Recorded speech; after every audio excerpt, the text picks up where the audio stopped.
So এইবারের starting এ আমরা দেখি সাও সাও মার্শাল আর্ট প্র্যাকটিস করছিল যাতে আঙ্কাল কং এর সাথে ও ফাইট করতে পারে। বাট এখন ওর বডি উইক ছিল, এই জন্য ও তখনই নিচে পড়ে যায়। অ্যান্ড বাই জলদি করে সাও সাও এর কাছে আসে অ্যান্ড সাও সাওকে রিল্যাক্স করাতে থাকে যে তুমি টেনশন করো না, এখন তুমি একা নও, মানে আমি তোমায় অনেক বেশি খেয়াল রাখবো। যেসব শুনে ও ইমোশন হয়ে যায়। ওয়েল এরপর আমরা ওয়েচুকে দেখি যে কি চ্যাংপিনকে বলছিল 2 ইয়ার্স আগে আমাদের যে কিডন্যাপ করা হয়েছিল, তো তখন ওই কেসকে যে অফিসার ইনভেস্টিগেশন করেছিল ওকে নিয়ে এসো, বিকজ আমি কারণ মিস আন্ডারস্ট্যান্ড দূর করতে চাই। তো তখন চ্যাংবিন হ্যাঁ বলে। এরপর দেখি ওই যে অফিসারের সাথে বাইরের বাড়িতে আসে, তো বাই যে কনফিউজ হয়ে বলে তুমি পুলিশকে কেন আমার বাড়ি নিয়ে এসেছো। তো তখন ওয়েচু বলে সাউ সাউয়ের জন্য।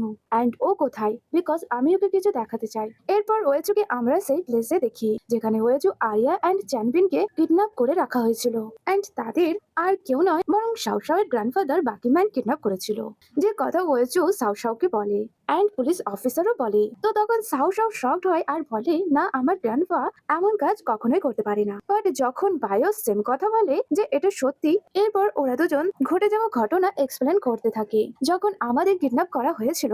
অ্যান্ড এরপরে আমরা যখন পালানোর ট্রাই করি, তো কিভাবে সাও সাওয়ের গ্র্যান্ডফাদার আমাদের মারার চেষ্টা করেছিল এটা বলে, আমরা যদি তোমাদের চারজনকে মেরে ফেলি তো তাই যে কখনোই ফেমাস হবে না। আর ওয়েজু এটাই প্রেজেন্টে বলে যে সাও সাওয়ের গ্র্যান্ডফাদার কিভাবে তাকে ইনজার্ড করেছিল, যার কারণে আমি অনেক টাইম ধরে হুইল চেয়ারে ছিলাম। ওয়েল আগে সাও সাওকে সবাই বলতে থাকে এই সব কথা সত্যি, কিন্তু তাদের মধ্যে কেউ সাও সাওয়ের গ্র্যান্ডফাদারকে মারিনি, বরং তিনি পুলিশের হর্নের শব্দ শুনে সেখান থেকে পালিয়ে গিয়েছিল।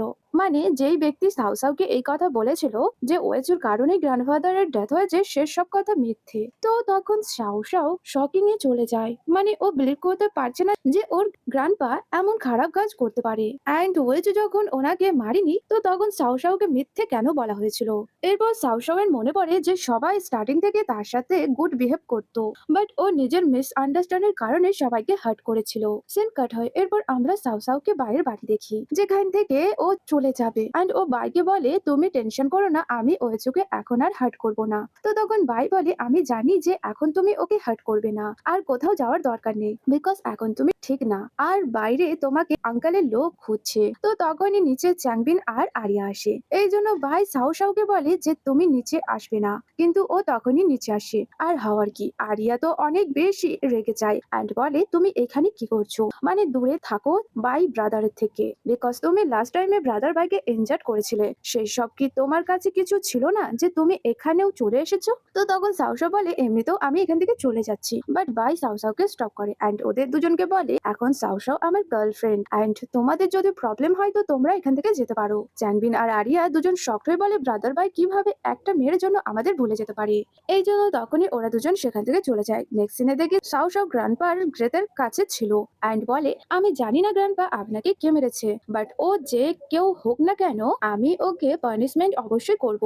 এরপর সাউসাও বাইকে বলে ওর চাইল্ডহুডে যত ভালো মেমোরি আছে সেই সব গ্র্যান্ডপায়ের সাথে, বিকজ সাউসাও এর গ্র্যান্ডপা ওকে রিয়েলি লাভ করতো অ্যান্ড ওর খেয়ালও রাখতো। তো তখন ভাই সাউসাওকে কমফর্ট করে অ্যান্ড বলে তুমি শান্ত হও, সব ঠিক হয়ে যাবে। ওয়েল এরপর আমরা ওয়েজুকে গ্র্যান্ড মাদারের সাথে কথা বলতে দেখি। অ্যাকচুয়ালি যে ন্যাশনাল কম্পিটিশন হবে, তো সেখানে 5 মেম্বার যাবে, মানে ওয়েজু, পিয়াউশি, বাই, চ্যাংবিন আর আরিয়া।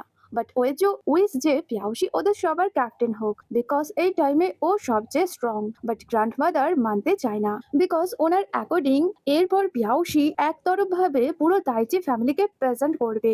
এতে যদি ও চিট করে বা লাস্ট মোমেন্টে ধোকা দিয়ে চলে যায়, যার কারণে তাইচির অনেক ইনসাল্ট হবে। ওয়েজু অনেক বোঝানোর ট্রাই করে না গ্র্যান্ডমাদার ও এমনটা কিছু করবে না, মানে আপনি ওর উপর ট্রাস্ট করতে পারেন। তো তখন তিনি বলে হ্যাঁ জানি ও তাইচিতে অনেক ভালো, বিকজ আমি ওর ফাইটিং স্কিল দেখেছি, এই জন্য ওকে কম্পিটিশনে পাঠাতে চাই, বাট আমার মনে হয় না ও ক্যাপ্টেন হতে পারবে। তো তখনই সিন কাট হয়। এরপর দেখি ওরা 5 জন এই ব্যাপারে ডিসকাস করছিল। অ্যাকচুয়ালি ওরা সবাই চায় যে পিয়াউশি ক্যাপ্টেন হোক, বাট প্রবলেম এটা যে গ্র্যান্ডমাদার মানতেই চাইছে না। তো তখন চ্যাংবিন বলে আমরা গ্র্যান্ডমার পারমিশন ছাড়াই পিয়াউশিকে টিমের ক্যাপ্টেন করব।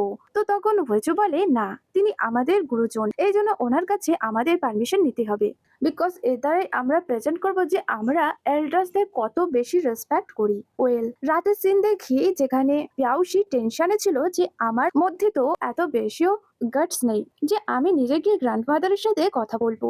মানে আমার ভয় লাগছে যে আগে কি হবে, মানে গ্র্যান্ডমাদার আমাকে কখনো লাইক করবে কিনা। তো তখন ওয়েজু পিয়াউসিকে রিল্যাক্স করায় যে আমি তোমার উপর বিলিভ করি, এই জন্য তুমি দেখবে সব ঠিক হয়ে যাবে। অ্যান্ড এরপরও বোঝায় যখন তুমি আমার সাথে থাকো তো তখন টেনশন করবে না, বিকজ আমার ড্রিম যে তোমাকে তোমার লাইফে এগিয়ে নিয়ে যাবো। অ্যান্ড যখন ওয়েজু পিয়াউসির ফোরহেডে কিস করে তো তখন পিয়াউসি হ্যাপি হয়। নেক্সট ডে আমরা দেখি বাই আরিয়া অ্যান্ড চ্যাংবিন ওরা তিনজন গ্র্যান্ডমাদারের কাছে আসে অ্যান্ড ওনাকে রিকোয়েস্ট করে আপনি প্লিজ আমাদের সাথে চলুন এটা দেখতে যে পিয়াউসি কিভাবে স্টুডেন্টদের ট্রেনিং করাচ্ছে। মানে ও ক্যাপ্টেনের দিক থেকে একদম পারফেক্ট। তো তখন গ্র্যান্ডমাদার ওদের ফোর্স করাতে সেখানে আসে। তো সেখানে রিয়েলি পিয়াউসি সব স্টুডেন্টদের ভালোভাবে তাইচি প্র্যাকটিস করাচ্ছিল, বাট পিয়াউসি এমনটা রোজ করে না। মানে আজ শুধু ও গ্র্যান্ডমাকে শো করাতে চাইছিল। এই জন্য গ্র্যান্ডমাদার ওয়েজুকে বলে প্ল্যানিং তো ভালোই ছিল, বাট তোমরা আমায় স্টুপিড বানাতে পারবে না।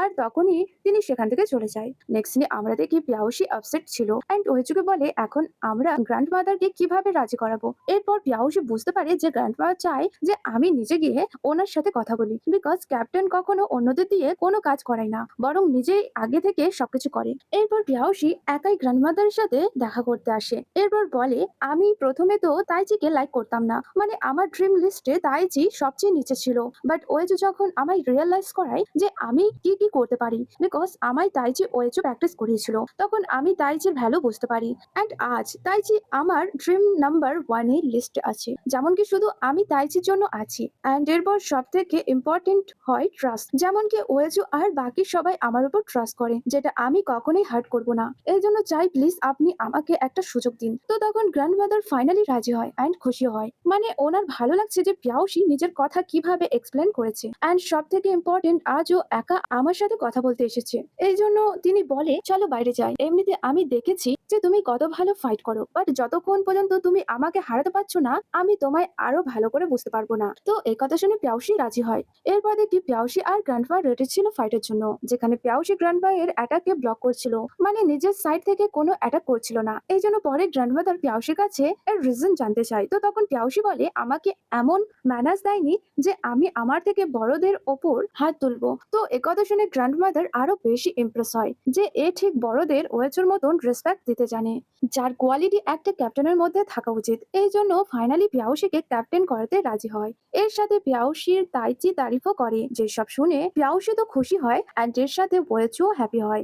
এরপর ওরা দুজন মন থেকে গ্র্যান্ডমাদারকে থ্যাঙ্কস করে। নেক্সট সিনে আমরা দেখি সাও সাও এখনো বাইয়ের সাথেই ছিল অ্যান্ড সেখানে ওকে বাই মেডিসিন দেয়। তো তখন সাও সাও বলে এটা অনেক বেশি দে।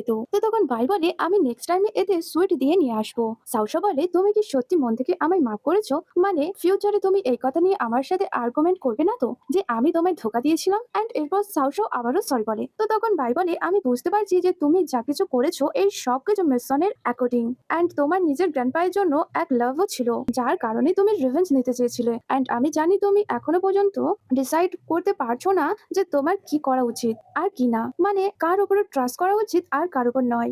বাট বিলিভ আমি তোমার এই ট্রাস্টকে কখনোই ভাঙতে দেব না, বরং এখন আর ফিউচারে দুটোতেই আমি তোমায় কেয়ার করব আর তোমায় লাভও করব। সাও সাও ইমোশন হয়ে যায় ভাইয়ের কথা শুনে যে ও ভাইয়ের মতন পারফেক্ট লাইফ পার্টনার পেয়েছে। এরপর বলে আমাকে পিয়াউসির কাছে নিয়ে চলো, বিকজ আমি ওর কাছে মাপ চাই। তো তখন ভাই সাও সাওকে পিয়াউসির কাছে নিয়ে আসে, যেখানে সাও সাও পিয়াউসিকে সরি বলে, এটা বলে যে আমি জানি যে তুমি আমায় মাফ করবে না, আর না এখন আমরা আবারও ভালো বেস্ট ফ্রেন্ড হবো, বাট তখনও আমি তোমার কাছে নিজের ভুলের জন্য মাপ চাই। অ্যান্ড আমি তোমার ওয়েচুর সাথে ফটো এই জন্যই ভাইরাল করতাম যাতে তুমি ওয়েচু থেকে দূরে থাকো, বিকজ আমি তোমার সাথে ফ্রেন্ডশিপ খারাপ করতে চাইছিলাম না। বাট যখন তুমি আমার আটকানোতেও তখনও তুমি ওয়েচুর কাছে যাচ্ছিলে, তো তখন আমার কাছে আর কোনো অপশন ছিল না। তো এইসব শোনার পর পিয়াউসি বলে তুমি প্রথমেও আমার বেস্ট ফ্রেন্ড ছিলে অ্যান্ড এখনো আমার বেস্ট ফ্রেন্ড আছো অ্যান্ড ফিউচারেও থাকবে, বিকজ আমি তোমার সিচুয়েশন বুঝি। তো তখন সাও সাও অনেক খুশি হয়। এরপর ও ওয়েচুর কাছে মাপ চায় নিজের সব ভুলের জন্য। তো তখন ওয়েচু সাও সাওকে মাফ করে দেয়। এরপর ও ওর কাছে ফ্যামিলির কন্ডিশনের